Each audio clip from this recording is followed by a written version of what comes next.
Hello, what's up guys? In this video I'll show you how to delete your Instagram account. So go to Instagram and go to your profile by clicking on that profile icon on the bottom right side, and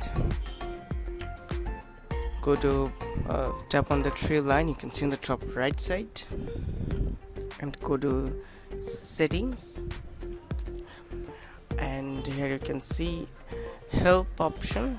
So tap on help. Now go to help center.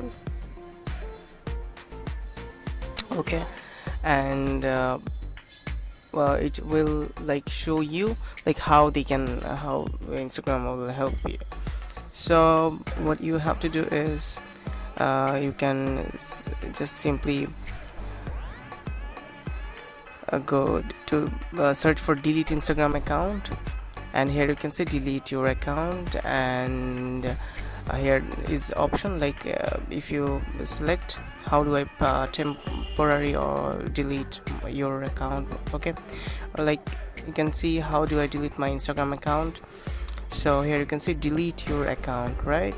So what you have to do, you have to click on delete your account, and you have to follow the next steps or process which it will show you, but I'm not going to do that. But in this way you can just find the option to delete your Instagram account. So yeah, that was it.